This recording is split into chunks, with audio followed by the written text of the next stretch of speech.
That's more like it. Thank you so much. Welcome back to the fourth plenary. My name is Encremella Andrew, together with my amazing co-host, Amy Lawarn.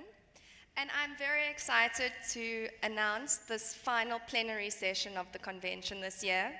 It's titled 2023, the year both Barbie and Jeanette broke the glass ceiling.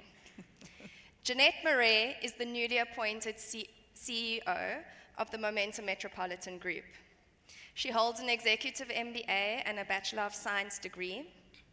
It's quite fitting that she cut her first corporate stretch at Momentum, after which she gained valuable experience as a C-suite executive at a number of financial services firms in South Africa.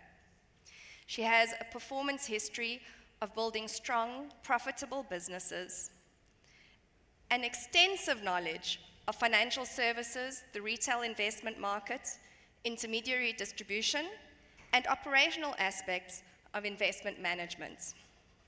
She appears regularly in the media and is an active participant in relevant industry bodies. Her decades-long career has equipped her with an excellent leadership track record.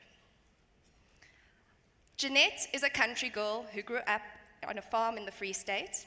She is married to Johan Cilliers, who runs their farm on the West Coast.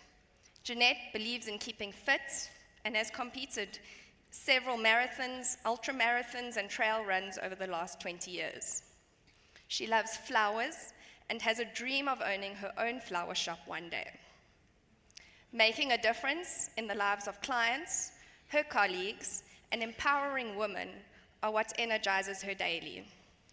2023 is the dawn of an invigorating, inspiring, and incredible new chapter for women. Barbie is a box office phenomenon, breaking numerous records and turning the Barbie message into a global sensation and setting a new height for women in filmmaking. While here on our very own doorstep, we have Jeanette breaking through yet another glass ceiling, only right now in the real world, not in a dream house. As the first woman CEO of a large listed life insurance and asset management group in an industry that has traditionally been a man's world, how does Jeanette navigate her success and, same as Barbie, work towards empowering women to be strong and to believe that they too can be anything that they want? In this session, we'll get to know Jeanette MARAIS, South Africa's insurance industry's real-life girl boss. Ladies and gentlemen, with your loudest, most enthusiastic applause, please help me welcome to the stage Roxanne and Jeanette. Hi, Barbie. Hi, Barbie.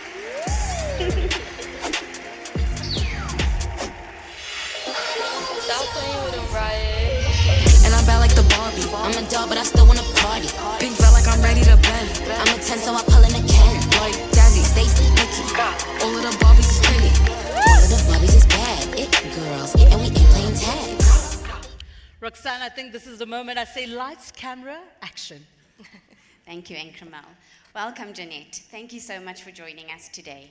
Thank you, Roxanne. I mean, this is a very big and very intimidating audience to a non-actuary, but thank you very much for having me. You don't need to be intimidated at all. We're intimidated by you. So in August of 2021, you hosted a Momentum Women's Day event. And that event was called Getting Personal with Jeanette MARAIS. You used that event to celebrate really amazing women, you know, and you shared inspiring and personal stories of these amazing women. Devi Sankari Govinda was one of those amazing women. And to date, you've become really good friends with her. And so when we were deciding as to who we would bring up as keynote speakers for our convention, it was really sort of fortuitous or ironic that without knowing that you guys know each other and that you interviewed her in this event, that both of you will be at our 50th convention as keynote speakers. And then also sort of at that event, you also said something really interesting, and I really picked on that. You as the host, you know, you told your guests in your words, and you said to them, you know, as a special guest, you don't have to worry. You don't have any stress. All you have to do is answer my questions. So Jeanette, just sit back and relax, while I stress to try and keep it all together. Now, Incremel already painted the picture as to why 2023 was this sort of significant year for women both in the Barbie world and in the real world. How both you and Barbie really broke through this sort of glass ceiling and sort of pioneered to the top of the heights for all womankind. But I just really want to sort of paint that picture. As I was sort of prepping for this, it was just so ironic and serendipitous how I saw the similar messages in terms of Barbie's vision and her path to sort of stardom aligns with you and your vision and your path.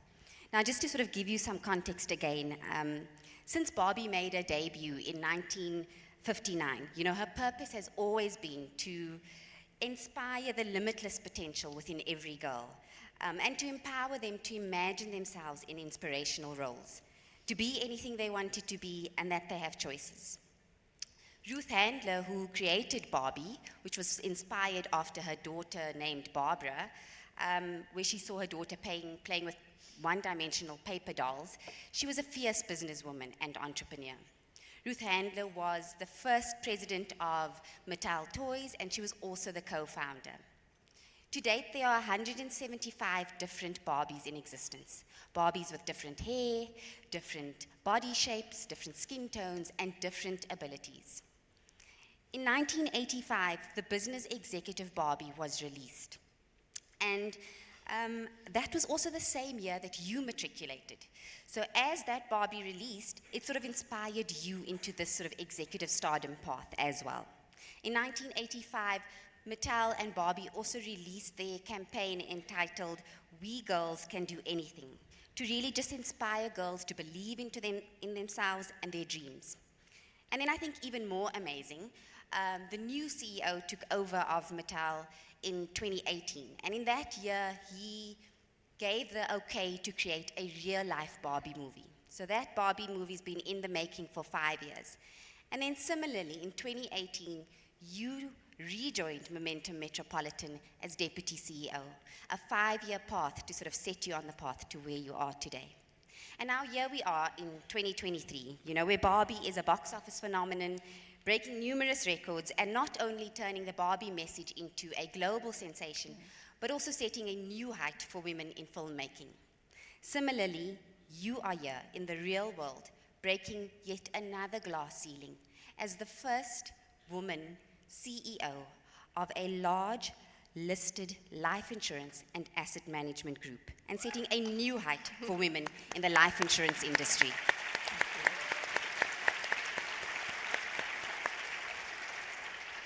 Now, I think let's get down to the business of today. Let's understand you a little bit, Jeanette. Now, if we go back in time, to just get to know Jeanette a little bit, to get to understand the little Jeanette playing with her Barbie. I'm not sure if you did, but where did it all start for you, Jeanette? So as Amy said in the introduction, I grew up on a farm in the Free State. I'm the oldest of 5 children, 4 girls and a boy, my brother's right in the middle. And maybe my mum and dad, there they are in the picture, and I can, very privileged that they're both in their early 80s and they're still very healthy and they're still around. I think I was privileged in the way that my mum was a graduate. She graduated in the very early 60s. As a teacher, she was driving a Mini Cooper. I think that was quite sexy in the kind of, late 50s. She met this farmer and married him, and actually gave up everything. She literally left her career, she left her independence, her financial independence behind, and she went and she lived on this farm, and she was there to raise her 5 children. But I think the one thing that I've had always was, from an early age, I experienced how tough it was for my mum to be completely dependent on my dad. And it's made a massive impression on me. Even when I was a young girl, my mum kind of poured her life into her children, so I mean, I could read and write when I was like 5 years old. And when I turned 18, she gave me a little notebook that I had next to my bed. And in my big fat letters in it, I wrote, "I will never ask a man for money." And where it came from was that I could remember my mum and dad arguing about money because she struggled that she had to ask him for every cent that she needed for our household. And I think it kind of just made this massive impression on me from a very early age that financial independence was something that I kind of wanted for myself. And then I was privileged to have a mum and dad that from day one said, "You can do and be anything you want to be." Now, I had no role models. I mean, there was no role models around. I mean, what? The teachers in the dominee, in the little town maybe. But I didn't know people who had a career. I didn't know women who could live out a career. And yet, it was instilled in me that it wasn't about that. It was just about know who you are, know who you want to be, and work really, really hard for it because you can achieve it. And I think that's kind of, where it came from for me. Yeah, definitely. I think just to then build onto that, Barbie teaches us girls, like you said, and as your family instilled, that women can be anything they want to be. So back then, when you didn't have those role models and you didn't really know what was out there, did you have any dreams about what you wanted to do when you grew up? Look, I think the one thing that you have when you grow up on a farm like I did, and I went to this very tiny school, in a town called Redisburg. I'm sure none of you have ever heard of it. And I actually matriculated there. We played a lot. We had a lot of freedom. I could drive a bakkie on the farm, probably before I went to school, because that's just what your dad did. I could ride a horse. We could do all of these things. And I think through play, and we played a lot of board games. We didn't even have electricity on the farm way back then, we kind of candles and things. And I guess it was a very simple way of growing up, but a very healthy way in the sense that there was so much kind of stimulation in so many ways. Reading was always a very important thing. My mum, was fanatical about us reading from a very young age. Now, if you ask my mum, she said she always thought I was going to become a preacher because from a young age I had all the dolls and all the kids on the farm kind of there, and I was like preaching at them before I could even kind of talk properly. But I can't say that I knew where I was going to end up. I did my BSc, maths and mathematical statistics, University of the Free State where I studied, actuarial studies didn't exist. I didn't even know what it was. The first time someone mentioned it to me, I had to go and, well, I suppose I can't say Google it because it didn't exist. I had to ask someone what it meant. But so I had no dream of what it wanted to be. But I always had this thing in the back of my mind that I could be someone. I wanted to be someone. I was, I suppose, kind of a natural leader always. I was always kind of, the captain of this or the head girl of that or whatever. So I suppose there was a bit of that. And then post my studies, it kind of just fell in place. And I think then it was, you're in the situation, make the best of it and, just be who you can be. Yeah, so I suppose exactly to that, women are very good with using Google Maps. But I think without it, how did you find your way within or into the financial services industry? Well, it's interesting. So I had a bursary from the Industrial Development Corporation. They paid for everything while I was studying. And here in Sandton, girl from the Free State, Sandton, my dad called it, what do they call it in the Bible? Sodom and Gomorrah. And I came here, I didn't know one person. I had a distant aunt, and she kind of put me up, just for a while until I could find my feet. I arrived and I worked for a week. And then they said, well, sorry, actually, all of the new students that came in, we don't have jobs for you. So here I was. I had an offer to go back to Bloemfontein as a lecturer in mathematical statistics, and I just knew I'm not going back. I'm here now. I need to find my space here. And I was lucky to be introduced to someone who said, well, this is a degree you have. Why don't you become an actuary? Why don't you go to Momentum? And they gave me a number. I phoned the number, and the person said, oh, days of army. Our actuarial person in product development just heard yesterday that he now has to go to the army. We have a role available for you. When can you start? I was like, an hour from now, I'll be there. And that's how it happened. I mean, I had no idea. The only thing I knew about life insurance was that my dad bought me a Liberty policy with 70 Rand a month premium when I went to varsity. That's what I knew about this industry. That's it. And I walked in and, you know, I suppose the rest is history. Yeah. As the slide sort of showed earlier, you know, you've held various positions within the life insurance industry and financial services industry. And you've worked with many different professionals. But I think what's most important, or what we really want to hear about, is how your encounters with the actuarial profession has really shaped you and shaped your career. How is the profession and how is actuaries that you've sort of impacted or dealt with really sort of molded you as to where you are today? Yeah, look, I mean, we can't be here surrounded by actuaries and not have this conversation. So I'll confess, I mean, when I started at Momentum and I started in actuarial product development, that's my husband, by the way, and I think he's only on 3 pictures that I own because he really doesn't like to be on camera ever. So, you know, there's Johan, we'll talk about him later. I started my actuarial studies. I was in actuarial product development. That's where I got the job. And they said, okay, you can work here, but only if you study actuarial.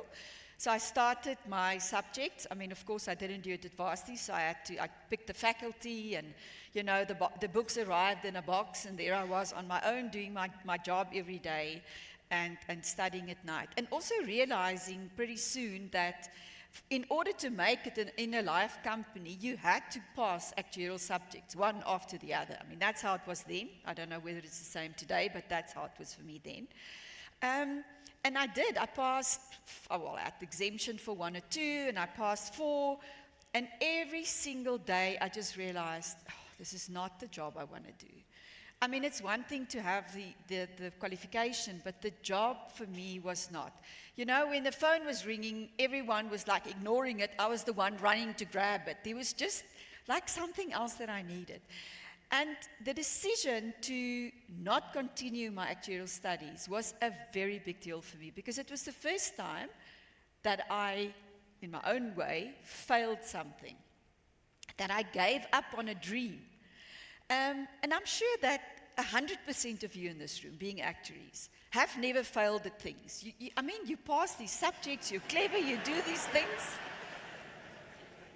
And I did. It was a big failure. To phone my dad and tell him that I was giving up on this thing was one of the hardest things I ever had to do.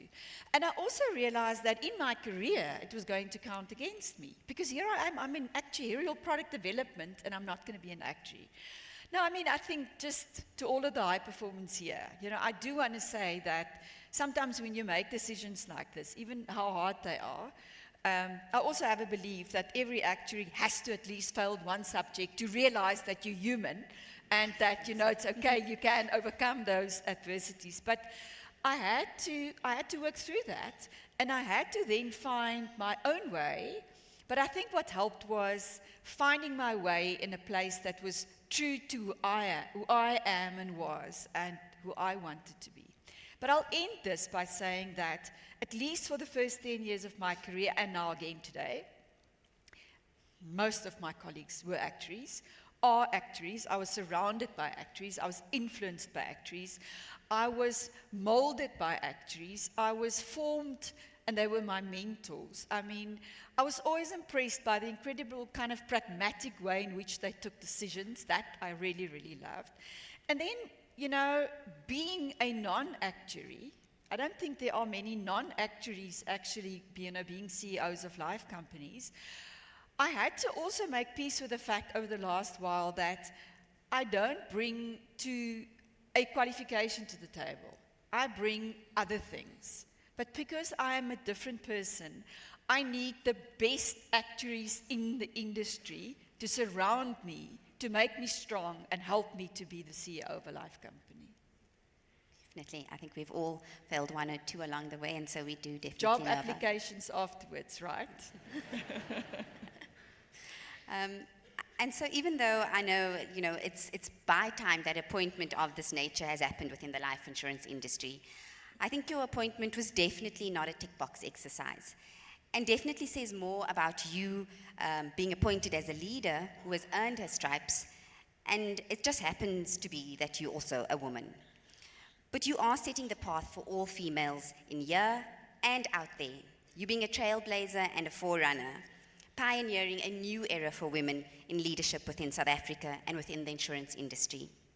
But I'm sure it couldn't have been easy.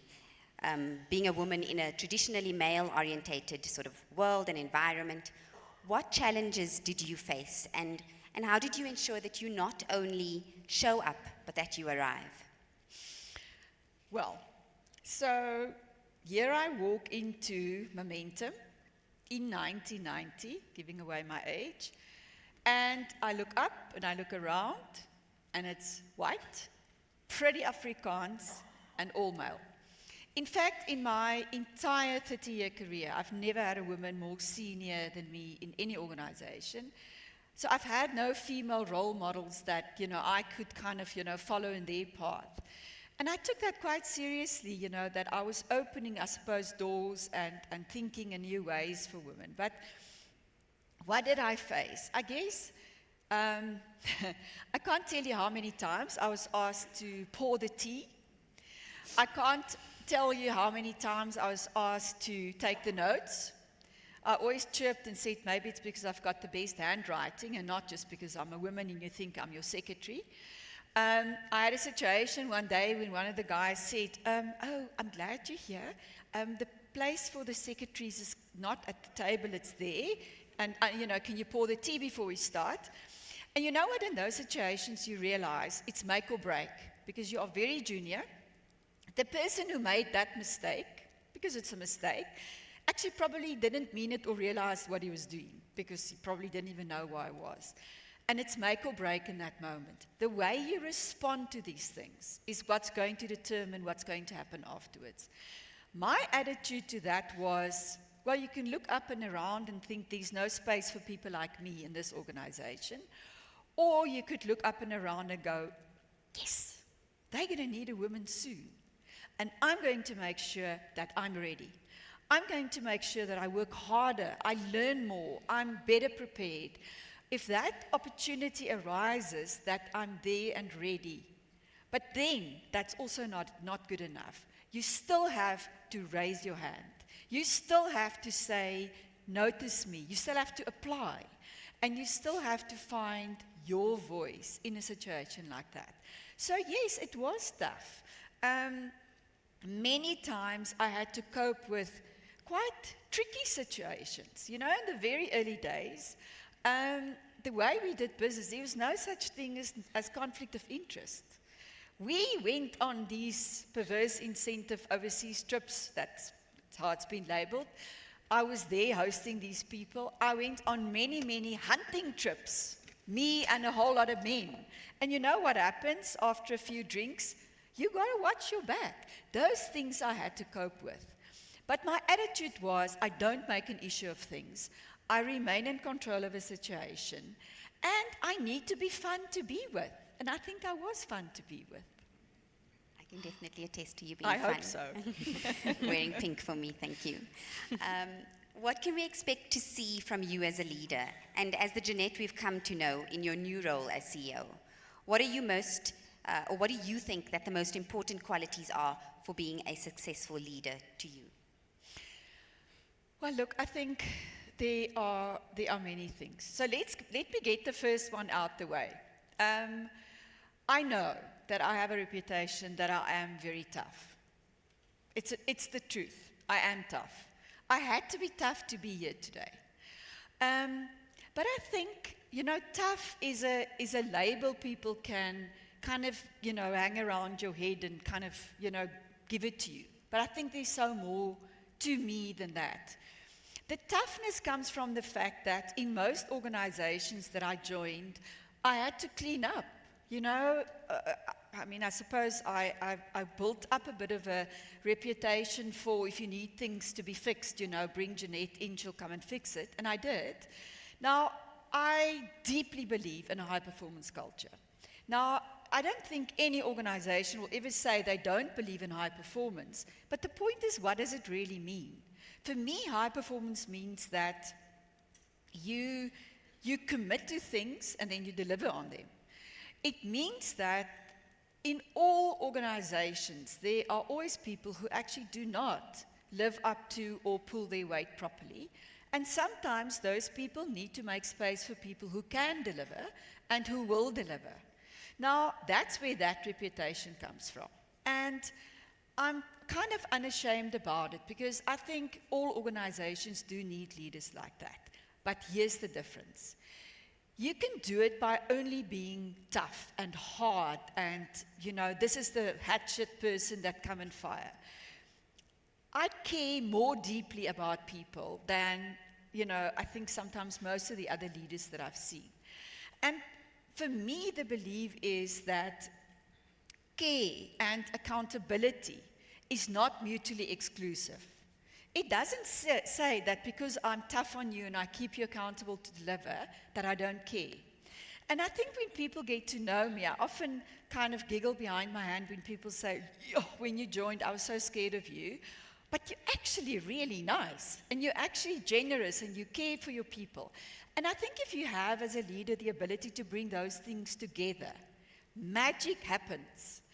I have the ability to get people and groups to achieve things that they didn't think was ever possible. And afterwards, they thank you for it, because they just go, when you told me we're going to have that target, I thought you were insane. And look, here we are, and we achieved it. So I think, for me, that's one of the things that is really, really important. And then secondly, I have a deep passion for purpose. I don't think people just wake up in the morning and go to work because of a salary or the brand of the business you work for, or even for the colleagues that you're surrounded with. I think people need a why. People need to know that they make a difference. And if I think about my role as CEO right now, what do I want to be known for? Yes, of course. For me, results are very important. Of course, I want to be the one that, closed the gap on the discount to EV of Momentum, Metropolitan, when we look back at this. Of course, I want to be the one that maintained profits. But if you really ask me what I care about, then I would say I would want to be the CEO that is known for the fact that I could mobilize in our organization 17,000 people around a dream. 17,000 people around a purpose. I deeply believe that if every single one of us in our jobs do the things that's right for our clients every day, profits will follow. And I think it's empty to chase profit. I think it's got meaning to chase something that makes meaning. And in fact, the Barbie quote here that I wanted to, that's my favorite quote from the movie. I had to go watch the movie before I bought the suit. Was that Barbie said when she decided to embrace the challenge of real life, she said, I want to be part of the people that make meaning, not just the people who make things. And I think, how beautiful is that?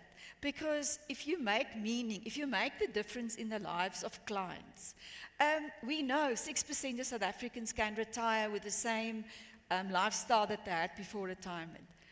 I think we all should aim to reach the other 94%. I mean, 6 is just a shockingly low number. There's 94% of the South African population that each one of us in this room can make a difference to every day. And that's the CEO that I want to be.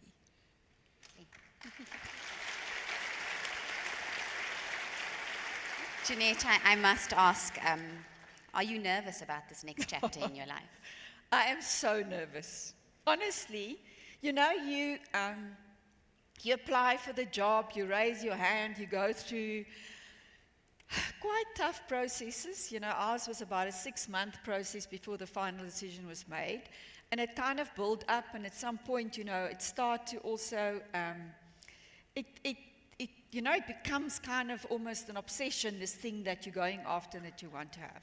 And then you get it. And, if I think about it, wasn't my profits. I only had the privilege to present it to the market Momentum Metropolitan had record profits last year. Geez, it would have been great if we had terrible profits and I could take that to the next level. Now it's record profits. The market's not going to look back 3 years from now and say, shame, it was a tough economy, they didn't make it. They're going to say this organization failed under Jeanette's leadership. I'm deeply aware of the fact that eyes are on you and that there's no such thing as excuses. I mean, all of us in this industry have to operate in the same economical conditions. We have to operate under the same kind of, everything that's going on around us. But that cannot be an excuse. I've got to find, a way through it. And in that sense, what I define for myself as success is that the day you arrive, you actually start all over again. Because, this is just a title. It's just an amazing role that I've been offered. But from this moment onwards, every single day, every single month, every single year, we start all over again. And you got to prove yourself all over again. Because you're ever only as good as the last encounter with your clients or the last set of profits that you've put out in the market. And I think, for me, growth is not guaranteed. All that is guaranteed for me is that as the CEO of this business, I'm all in. All in. And I can only do the best that I can do every single day. And other than that, for me, that is who I want to be. I like challenges. People have said, others run away from challenges, you run towards them. I think that is true. That it is going to be a great challenge, I think is absolutely true. But that's how I look at it. But of course, I'm nervous. I am. Now, getting here must have come with a lot of personal sacrifices, but also a great support system. I've read that your husband, and we saw the picture of him earlier, he does that role really well.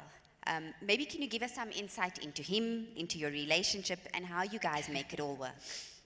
Yeah, so we've been together 23 years, so it's a long time.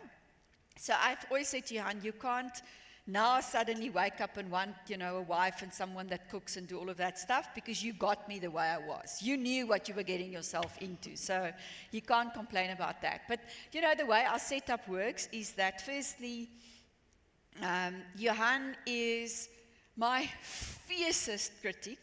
Look, I'm hard on myself. To him, that standard is there. I don't even tell him when I'm on radio or anything, because I know he's only going to come back and say, you said 14 times and you said this and you didn't. Okay, so sometimes, that's just too much. But at the same time, he's also my fiercest supporter. This journey we were on, when I left my very comfortable job in Cape Town at a great company at the top of its game, to make the decision to come and want to be part of the turnaround of this group. It was a very big decision for us. At this point in our lives, when you would almost want to spend more time together, not less, this is a choice we made, but we made it together. Johan then subsequently decided he's not going to sit in our home in Hout Bay and wait for me to come home, so he bought a farm on the West Coast and he's now living there.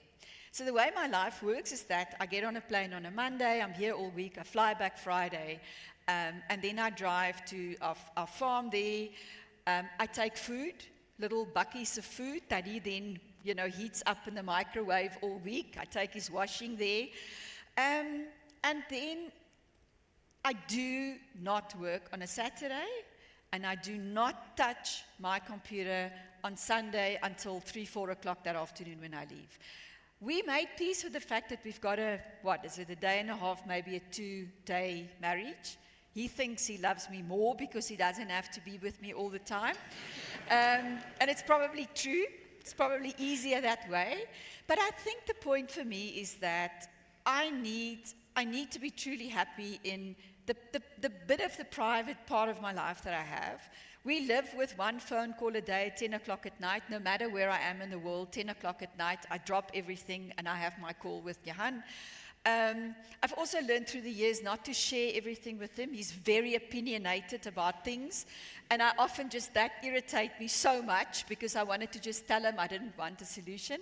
He also, if someone's did something to me, he never forgives them. So he is that guy, but I think he needs to be his own person too. And being where he is in the community on the West Coast, I think gives him that, his own life, his own kind of way of being a person there. And then sometimes he has to cope with all this nonsense that he buys a new Land Cruiser and then his friends say, oh, it's nice to have a wife that buys you a Land Cruiser. Oh my goodness. We cope with things like that. But I guess the fact that he's his own person helps him a lot. So... Now, I know, Jeanette, that women empowerment is very important to you. What do you think the main challenges are facing female leaders today? And what can organizations do to support and encourage more women to take up leadership roles? Yeah, so look, I think organizations can do a lot more. I mean, in a way, it's actually sad that we are in 2023, and it's the first time that a woman take up a role like this one. I mean, really, this should have happened 50 years ago. But be it as it may, my message would almost be more to the women in this room and the men who has daughters. Teach your girls to not always feel guilty. I still feel guilty. There are these moments when I'm at work, I feel guilty because I'm needed at home. Or you're at home and you feel guilty because you're worried they're going to label you that work is not important enough. We suffer from that. I don't know whether men do, but I know I do, and I know my female colleagues do. I often use that as an opportunity to almost give them permission to stop doing that. And acknowledging it, I think sometimes also help a lot. To just say, acknowledge that if you need to be, and you must be, at your kid's first soccer game.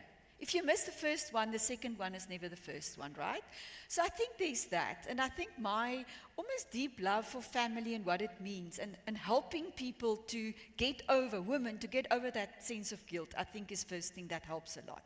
Secondly, I think, and this is an appeal to everyone, there is this thing such as an unconscious bias that we have for strong women. I mean, and there's a case study on a woman called Heidi Roizen. She was a very, very successful venture capitalist in Silicon Valley, one of the most successful, Men's World, she made it. And then two professors from Columbia University decided to do a case study on her life. And what they did was they wrote up the case study, and it's Heidi's story, but then they divided the class in two, equal male and female representation in the two groups. And they took Heidi's story and they gave it to the one group. They took Heidi's story, they changed the name to Howard, and they gave it to the other group. You want to guess what happened? The question was, would you want to work with this person as a leader? Do you like them? It's kind of those kinds of questions. Guess what? Everybody hated Heidi. Everybody loved Howard. Now, that is unconscious because we grew up with a certain kind of unconscious association with the roles of men and the roles of women. Women should be soft, they should be nurturing, they should be those things. Men should be trailblazing, ambitious. They called Howard ambitious. They called Heidi a bitch. They called Howard, it's uncanny how these things are still in the back of our minds today. Why am I telling you this story? I think every day, each one of us need to be conscious about the fact that there's this unconscious bias that sits in the back of our minds. And interestingly, in my interview process, I got confronted with, yes, Jeanette, but you're so tough. How do we know that you're not going to, just be tough all the time? Why did I have to prove that I'm nice and soft and caring and all of these things? Because actually, it's almost that unconscious things that come out. And I think society and us and groups and businesses still need to do a lot more of that. And then I take it upon myself, and I have. Every organization that I've left, I made sure that I took my strong female members in my team and I said, apply for this role. you can do it. Back those people who sometimes haven't found their own voice and don't believe in themselves. Because I really truly think women are equally good than men. We just sometimes don't, and there's other stats about it. They say that men raise their hand for a position when they're 60% ready. Women wait until they're 100% ready. Sometimes you got to take the hand of someone that you think is 60% ready and say, go for it. Trust your voice, trust yourself, and just go for it. So it's not a hard answer, it's a softer one. But I think there's so much of that bias that we still need to overcome. I think that sort of covers the last question that I wanted to ask, where I wanted you to sort of give advice to women out there who are looking to aspire to be in leadership positions. Is it about putting your hand up and taking the opportunities that come? Trust yourself. I do. I really, really think so. And I think for people more senior, spot the talent and make sure that you give those opportunities at least to equally to everybody in your team. Yeah. And I want to say, honestly, humble beginnings. If I can do it, I think anyone can do it. I really think so. Definitely. Thank you, Jeanette. Now, I think that sort of rounds off this part of the conversation. And I just wanted us to up the momentum a little bit and to just get to know you a little bit more, you know. No pun intended. Yes, no pun intended. Just to get to know you a little bit more in terms of, you know, what really inspires you and what you really like. And I thought we could do this in a little bit of a game setting, you know. So I'm going to ask you 2 words, and I'd like you to respond with the first of between the 2 choices that comes to mind. So you've got to answer really quickly between the 2 words that I ask, okay? Okay. Are you ready? I'm ready. Okay. So the first one, what would you choose between accountants or advisors? Actuaries. I don't always follow rules. What would you choose between second or third? I'm sorry, second and third is not a place. First place. Between blue or green? Blue or green? Red. Pink. Between A or B? M for momentum. Between Sanlam or Discovery? Can I not answer that question?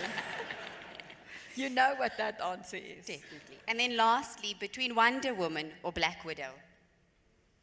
Barbie. Thank you so much, Jeanette. Thank you. I'll now hand over to the program host to ask some questions from the floor. Oh, there's more. A reputation to be tough because I had to be tough. Wonderful. Thank you so much. That was so inspiring. Another round of applause for Jeanette. Thank you so much for that.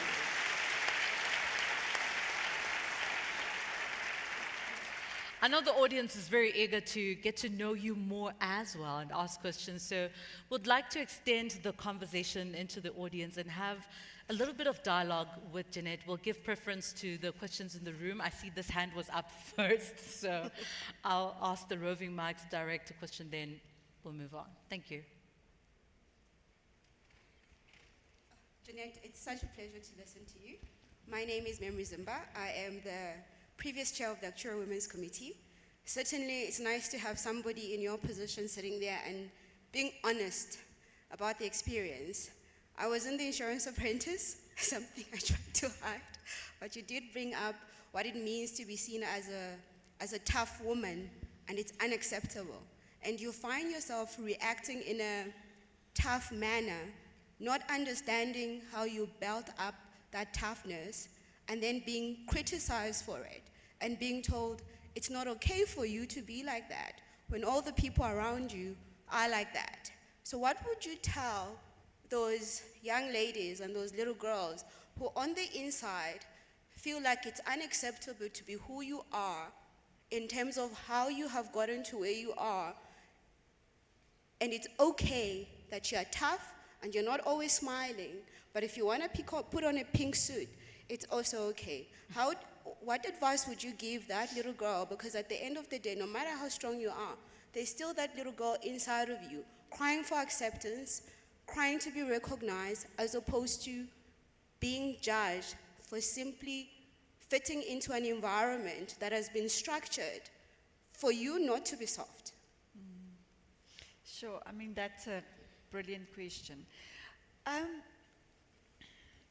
think that the reputation I have for being tough is other people's perception from the outside in, and often long before they even know me. I know that I've changed jobs a few times in my career. When you walk in, people have already decided who you are because they've kind of, Googled you and spoke to other people.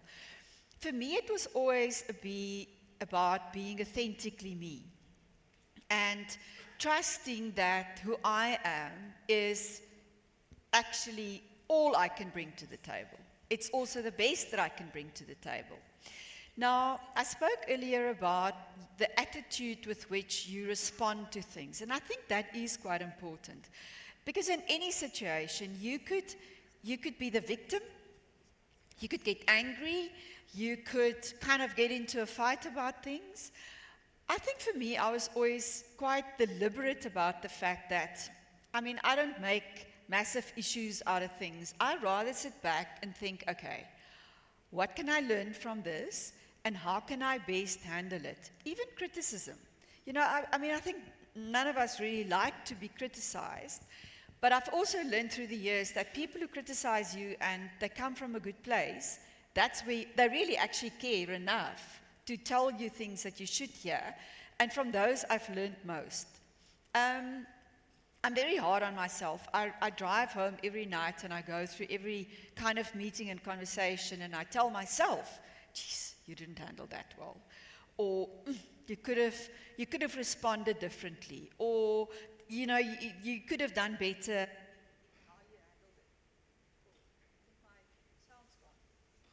There's one next to you. Okay, maybe they're telling me I can't talk anymore. But to answer your question, I think it's how you respond to these things that's most important. To be honest, even in the Barbie movie, when it was made, she had to kind of, is it Greta Gerwig? She had to dress some of the kind of tough things up in pink a little bit. I learned to dress things up in pink. I've had much older colleagues that I worked with, and I think sometimes they regarded me as their niece or their kind of daughter. Now, you can find that patronizing, or you can just realize that's his soft spot. That's what I'm going to use. You can't always just run into these things face up. You can't just always confront everything. You're going to spend your life's energy on trying to win kind of arguments and situations that is not winnable. There isn't such a word, but you can't win. But there are ways around it that you could still get what you truly believe in.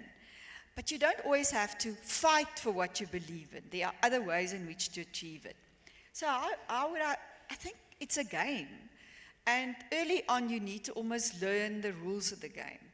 If you're in the minority, you've got to find a way to work and handle these situations and work around them. And that's what I did. Thank you. Speaking of being dressed in pink, we have an attendee who has a question back. Hi, Jeanette. Yes. Hi, Jeanette. I want to say I love the theme that you chose, to embrace the femininity and the girliness of the Barbie movie. I love the movie a lot too. I want to ask you about kind of a narrative that the battle of equality has been won. On paper, we all have the same rights. You spoke about unconscious bias and so on, but I think there's a lot of people who kind of believe we've made so much progress, we've come far enough. How would you appeal to those people to kind of come back into the fight and change their perspective on how women experience the corporate world?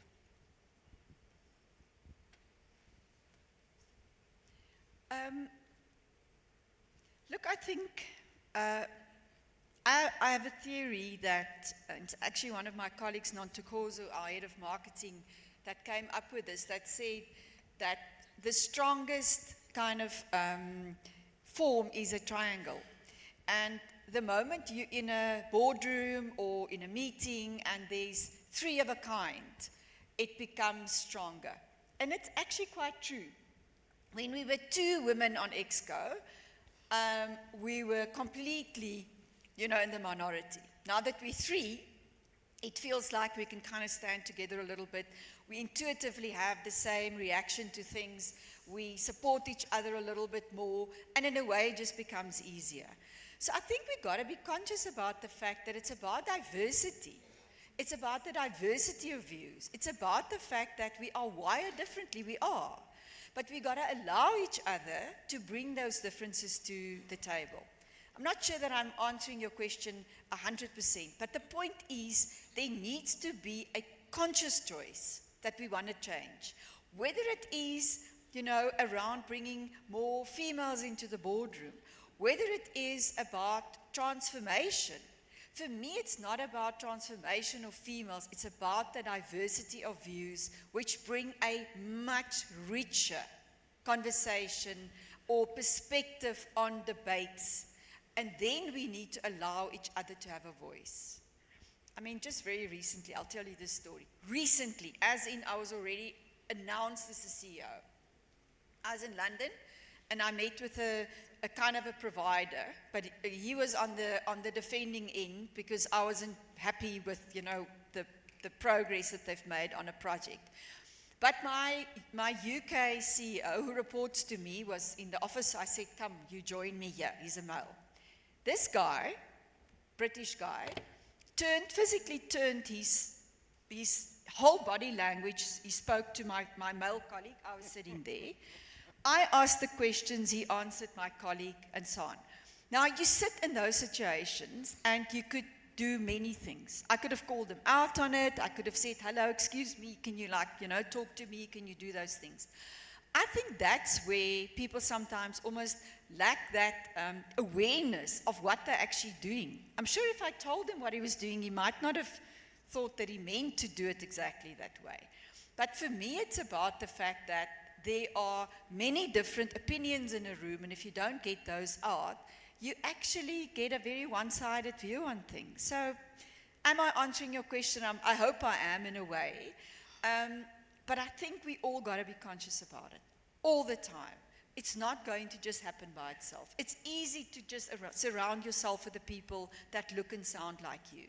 But I believe as a leader through the years, I've been a good leader because I wasn't scared to appoint people that's stronger than me, that have better views. How on earth would I have raised my hand to be the CEO of a life company not being an actuary if I didn't know that I've got amazing people around me that can make me strong, but I bring something else to the board or to the table? Okay, she wants us to. Yes, thanks, Jeanette. I'm going to ask you a question which has nothing to do with being a woman, but all to do with being a CEO. So you talked about how actuaries have supported you, you've worked well with them, mentored you, and so on. I'd like to ask you a question about what would you like them to do more than they are doing now? And the reason I'm asking is sometimes actuaries can do a lot of analysis and they bring something and they say, well, someone else is going to make a decision. But could they do more to help you with making that decision? I'm going to tell you, and I think it's actually applicable to all businesses and everyone in businesses. It's actually about our industry. And I think we all have to focus on that. Our industry is too complex. If we think that clients, and know that clients don't trust us, it's because we think they're going to read a 35-page contract and wade through the fine print just in case 15 years from then we're going to use it against them not to pay a claim. So I think it's that. It's yes, the analysis are amazing, and I think, me more than anyone will need my actuarial colleagues to kind of be strong on bringing the numbers and bringing everything we need to make good decisions. But for me, what we're missing as an industry is that we are so complex. I think our products are way too complex. They are built by very clever people for people who actually are just normal people out there. In my career, and my team knows it, my sister Darlene is a doctor. So she's a very intelligent woman. She knows nothing about financial services. And my team now laugh and say, oh, I know, we've failed the Darlene test. The Darlene test is a very intelligent person with money and with education, with all of it. And I send her stuff, and she looks at it and she says, I have absolutely no idea what you're talking about here. I don't know whether I can invest my money in this thing because I don't know what it is that you promised me.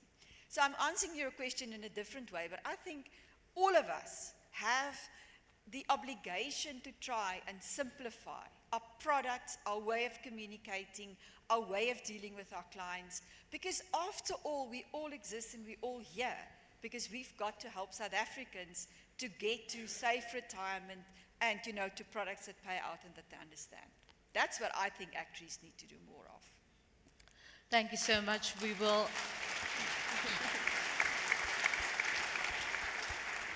We'll take our last two questions, one there and one there, to allow Jeanette and Roxanne to give their closing remarks.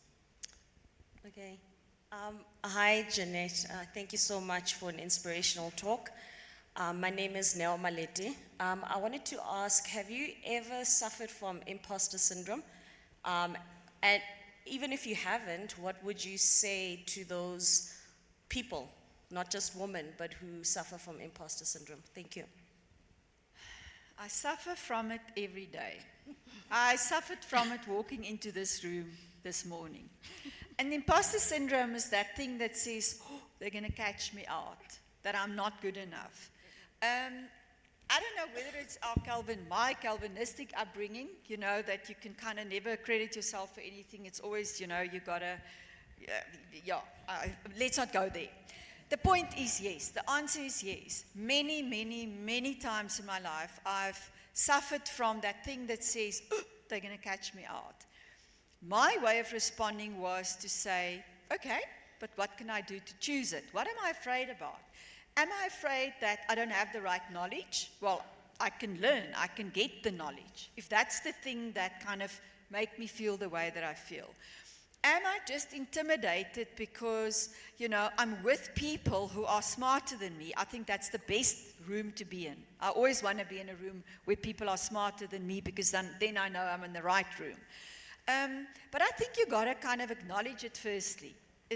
I'm feeling this way. Why in this moment am I feeling this way? And is there something that I can do about it? But I can honestly tell you, yes, I suffer from that all the time. All the time.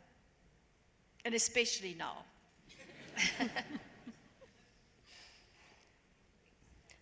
Last question. Hi, Jeanette. Thank you for sharing your story. I have a two-part question. The first one is, you mentioned that you need to find your voice and be confident in your voice. And then you said, as women, sometimes we should learn to go at it when we're 60% ready. So I want to ask, how do you get to a content place where you acknowledge that I'm good at what I do, while acknowledging that you still have room to grow and have that confidence?